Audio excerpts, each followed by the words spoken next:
السلام عليكم ورحمة الله وبركاته. النهاردة إن شاء الله هنشرح إزاي نتعامل مع سؤال الباراجراف ونحله بعض النصايح اللي هتساعدك إن شاء الله تكتب باراجراف بشكل كويس. تمام، وتحصل على الدرجة النهائية أو تضمن لك الدرجة النهائية إن شاء الله. طيب، أول حاجة السؤال ده الدرجة بتاعته هي 7 درجات. في عندي بقى بعض النصايح كده قبل ما تكتب الموضوع. بص يا بطل، انت قبل ما تكتب الموضوع، انت الموضوع اللي هيجيلك في الورقة الامتحانية لازم تفهم هو بيتكلم عن ايه، لانك لو ما فهمتش بيتكلم عن ايه يا بطل مش تقدر تكتب. تمام، وهتكتب اي حاجة، وفي الحالة كده هتبقى طالب بطيخة. تمام، فانت لازم تفهم بتكتب عن ايه. هل بتكتب عن سبورتس الرياضة، عن الفيفورت ميل؟ تمام، هل بتكتب عن a famous person، شخص مشهور؟ تكتب مثلا a short story، قصة. لازم تفهم بتكتب عن ايه. تمام، وهيساعدك في كده يا برنس زمانك ان انت تكون على اطلاع دائم بالمنهج بتاعك، يعني من الاخر كده لازم تكون مذاكر. تمام. طيب، تاني حاجة لازم تكون جمل بسيطة. بقول لك هنا جمل بسيطة وسهلة مش معقدة، واكتبها بالعربي في مسودة. تمام، انا بقول هنا دي نصايح قبل الكتابة. طيب، تالت حاجة حدد الزمن المناسب ليك اللي انت هتكتب فيه. بعد ما فهمت الموضوع كويس وكونت جمل بسيطة، تمام، قبل بقى ما تكون الجمل البسيطة لازم تحدد الجملة دي هتكونها بزمن ايه. هل المضارع البسيط ولا الماضي البسيط، ولا هتستخدم الفيوتشر سيمبل المستقبل البسيط، ولا ممكن تستخدم موديل فيربس ولا فيرب تو بي؟ وهيساعدك في كده طبعا قواعد منهجك بشكل كبير جدا. تمام. طيب، رابع حاجة هتترجم الجمل اللي كتبتها برنس بالعربي. وخلي بالك قلت لك كلمات سهلة، يعني انت هتختار جمل بسيطة بكلمات سهلة تعرف تترجمها عربي وانجليزي. الله يرضى عنك ما تختارش كلمات بالعربي ما تعرفش تترجمها بالانجليزي، انت كده ما عملتش حاجة. فاحنا لسه واقفين في نقطة الصفر. تمام، ما تحركناش. اختار جمل تعرف تكتبها عربي وانجليزي للمرة الأخيرة. طيب، بعد ما اخترت الجمل اللي هتعرف تكتبها عربي وانجليزي، انت كتبتها طبعا بالعربي، اخترت الزمن المناسب. طبعا انت عارف الموضوع بيتكلم عن ايه دلوقتي. هتترجم الجمل اللي سيادتك كتبتها بالعربي دي، تمام، هتترجمها للانجليزي لان انت عارف معناها. وخلي بالك انا عايزك كل جملة تتراوح ايه ما بين 6 كلمات، يعني كل جملة عندك تتراوح من 4 ل6 كلمات. ولكن وخلينا نكون صراحة كمان في الموضوع ده، ما تخليش الجملة بتاعتك تقل عن 6 كلمات. يعني عايز تعدهم عدهم، ولكن هنا ما تكترهاش قوي عشان ما تجيبش ايه، ما تقعدش تهرع على الفاضي. لا، الجملة بسيطة، خليها 6 7 كويسة جدا. تمام، في الايه دي في الجملة الواحدة. طيب، عندك بعد كده اكتب جمل اكتر من المطلوب بجملة او اتنين، يعني لو مثلا طالب منك 10 جمل لا اكتب له 12. تمام. بعد كده هتبدأ بقى برنس تجهز اللي انت عملته ده كله في المسودة ورا، ونبدأ بقى ننقله في المكان المخصص ليه في ورقة الإجابة. طيب، ازاي بقى بنكتب الموضوع او ازاي بننسقه؟ بنكتب اول حاجة عنوان الموضوع في المنتصف. يعني مثلا لو كاتب لي عن السبورتس هكتب كده السبورتس في ايه في منتصف مين الورقة. بعد كده هاجي عند السطر الاول. السطر الاول الله يرضى عنك بتسيب مسافة قدرها 4 أو 5 حروف. تمام كده، بقول 4 أو 5 حروف، ما تروحش تسيب لي ايه مسافة نص سطر. تمام، لان انا عارف والله وبقابل. طيب، بعد كده قسم الباراجراف بتاعك يا برنس ل3 أجزاء. جزء الفكرة الرئيسية، تمام، وعندك إيه تاني جزء الوسط، وده اللي بيشرح الفكرة الرئيسية. بعد كده جزء الخاتمة، وده اللي بتقدم فيه نصيحة أو إيه توصية في فعل إيه شيء ما. تمام، يبقى عندك كده الباراجراف مهم جدا تقسمه: فكرة رئيسية، الفكرة اللي بيتكلم عنها الموضوع. تاني حاجة الوسط، وده اللي بيشرح الفكرة دي. تمام، انت بتتكلم عن ايه هشرحه بقى في الوسط. الخاتمة هقدم لك نصيحة ازاي تتصرف مع الشيء ده، او اديك توصية ان انت تعمل ايه الشيء ده. تمام، او توصية بايه بعمله. تمام. رابع حاجة في مهم جدا وانت بتكتب، لازم تراعي علامات الترقيم. لازم تراعي علامات ايه الترقيم، مهمة جدا وبتحط عليها درجات. طيب، هنا أول حاجة لازم تبدأ كل جملة بحرف كبير capital letter. تمام، زي مثلا she is happy، what is your favorite color، و open the door. طيب، مش هيفرق هنا سواء كانت عندي الجملة خبرية أو استفهامية أو أمرية، فكل الجمل أو الثلاث انواع من الجمل لازم يبداوا بحرف كابيتال. طيب عندي بعد كده بتحط فول ستوب، تمام، لو كانت الجمله خبريه او امريه بنحط كلمه ايه، بنحط فول ستوب، نقطه في نهايه الجمله، او بحط كويستشن مارك، علامه استفهام في نهايه السؤال، زي I'm عليوة و open the window و what are you doing. فهنا حطينا فول ستوب مع الجمله الخبريه والجمله الامريه، اما مع الجمله الاستفهاميه حطينا question mark. طيب عندي بعد كده بنستخدم الكوما او الفاصله في بعض الاشياء، مستر لازم اعرفها لان انا وانا بكتب باراجراف هضطر لايه للكوما كتير، تمام. اول حاجه لفصل العناصر عن بعضها في القائمه، تمام. يبقى لما تحب تكتب قائمه اشياء او لستة اشياء فتكتب ايه، تحط كوما ما بين الاشياء. فمثال على الكلام ده عشان ما تتوهش مني، I like playing football، انا بحب ايه، لاعب كرة القدم. عايز اقول و كمان، لا و دي هحطها هنا كاما، في الانجليش هحط كاما الاول ما احطش و، لا احط كاما. تنس و كاما برضو ايه باسكت بول، ولكن هنا قبل الشيء بقى الاخير اللي انا هكتبه لازم تلاحظ يا برنس لازم يكون في كاما وكلمه اند اللي هي معناها و.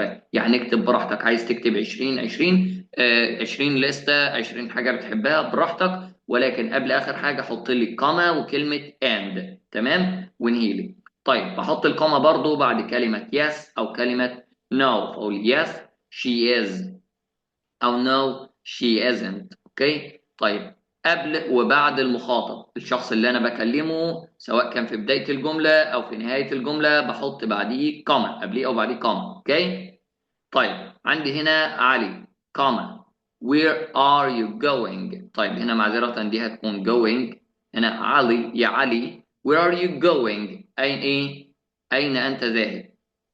طيب أو ممكن أقول where are you going علي، تمام، أين أنت ذاهب يا علي. فسواء كان في الأول أو في البداية الشخص المخاطب أحط إيه مع الكوما، تمام. لو كان في البداية أحط بعديه الكوما، لو كان في النهاية أحط قبليه الكوما. طيب عندي بعد كده قبل وبعد كلمة بليز في البداية والنهاية أيضا. طيب عندي هنا بليز بعدها كوما على طول أهو، تمام. يبقى لما كلمة بليز تكون في البداية، تمام، أحط بعدها كوما. بليز be quiet in the library، من فضلك كن هادئ في المكتبة. أو ممكن أقول be quiet in the library، كن هادئ في المكتبة. بليز من فضلك، هنا حطيت كوما بعد كده كلمة بليز. طيب احنا خدنا الحروف الكابيتال يا مستر دلوقتي اللي هي الكابيتال ليترز، تمام، وقلنا بتيجي في بداية الجملة. طيب امتى اصلا بستخدم الكابيتال ليترز يا مستر؟ مع بعض الاشياء. اول حاجة مع اسماء الاشخاص زي علي وجنى وما يعادلهم من الاسماء. مع المدن زي كايرو واليكس، تمام، اللي هي الكسندريا يعني. طيب عندي برضو مع الدول زي ايجيبت ويوروب. طيب عندي برضو مع أيام الأسبوع، وعندي هنا 7 days زي Monday، وعندي كمان كلمة Friday. لازم أبدأ أول ما الكلمات دي تجيلي أبدأ على طول بكابيتال ليتر. طيب عندي الشهور برضو زي May ومارش. عندي الجنسيات زي Egyptian وكمان عندي American لازم يبدأوا بكابيتال ليتر. طيب عندي برضو اللغات زي Arabic English German French، كل ده يبدأ بكابيتال letters، تمام، بحرف كابيتال. طيب عندي برضو الألقاب مستر دكتور، اوكي، كل ده يبدأ بحرف كابيتال. عندي برضو بعد كده أسماء البحار والأنهار زي the Red Sea البحر الأحمر و the River Nile نهر النيل. عندي برضو الضمير I وده في أي مكان في الجملة. I can climb a tree، أنا أستطيع تسلق شجرة. أو ممكن أقول برضو Can I help you؟ Can I help you؟ هنا في الحالتين الضمير I جاء كابيتال. طيب في بقى بعض الحاجات لازم تراعيها وانت بتكتب، وهي مراعاة القواعد النحوية الجرامر يعني اللي انت بتاخده في المنهج بتاعك. وحبيبي لاحظ الأخطاء الإملائية، الأخطاء الإملائية مهمة. ممكن تكتب كلمة ولكن الكلمة دي انت يعني تحس ان هي انت بتكتبها خطأ، فانا مش فاهم، مش هفهم انت عايز توصل لي ايه. فتراعي الأخطاء الإملائية عند الكتابة. طيب وهنا من الأخطاء النحوية، أنا عندنا في الإنجليش مش زي العربي. إحنا عندنا في الإنجليش كل جملة بتبدأ بفاعل ثم فعل ثم مفعول، فأنت تتبع القاعدة دي. subject فاعل verb فعل بعد كده ايه object في الايه في اللغة الإنجليزية. طيب عندي هنا من أشهر الأزمنة اللي بيتم استخدامها داخل الباراجراف، عندي لو هتستخدم المضارع البسيط، يعني بتجيب هنا السبجكت الفاعل وفعل مضاف له وفعل مضاف ليه اس أو اي اس أو كمان اي اي اس لو كان الفاعل مفرد، يعني زي هي وشي وات وعلي وايه وجنى وهكذا. أو بتجيب مصدر الفعل لو كان الفاعل ايه يو أو وي أو they أو اسم ايه plural noun ايه اسم جمع زي people cats dogs. اوكي. وهنا اصلا مستر انا خلاص، طيب انا كده عرفت الفاعل وبستخدمه مع مين. اصلا بستخدم المضارع البسيط ليه او انا امتى استخدمه في الباراجراف؟ لما اتكلم عن facts حقائق او habits عادات، او اتكلم عن الديلي روتين الروتين اليومي اللي انت بتعمله. طيب ده بالنسبه للبريزنت سمبل. طيب الباست سمبل الماضي البسيط، وده الفعل بيكون مضاف له دي او اي دي او اي اي دي لما يكون هنا طبعا ايه الفعل منتظم، يبقى انت بتضيف للفعل اللي هو بتجيب السبجكت الفاعل والتصريف الثاني مضاف له دي اي دي اي اي دي، ده لو ايه لو الفعل منتظم. طيب او بتحفظ ايه الفعل ايه الغير الايه المنتظم حفظ، تمام، عشان بتستخدمه. طيب انا اصلا مستر ليه بستخدم هنا الماضي البسيط؟ انت بتستخدم الماضي البسيط للحديث عن موضوع حصل في الماضي او بتسرد احداث قصة حصلت في الماضي، تمام. طيب عندي بعد كده مستر الفيوتشر سيمبل المستقبل البسيط، وده بستخدمه للحديث عن ايه موضوع في المستقبل. طيب ملاحظة كمان الله يرضى عنك، اكتب بخط واضح، تمام كده خط واضح تمام وجميل، خلي خطك جميل كده الله يرضى عنك، وجملة جنب جملة، تمام. وفي كل جملة تحط ايه فول ستوب، تمام لسه قايلينها، وخلي مسافة معقولة بين الكلمات الله يرضى عنك، ما تلزقليش الكلمات في قلب بعضيها فحس ان الباراجراف كله عبارة عن كلمة واحدة، تمام.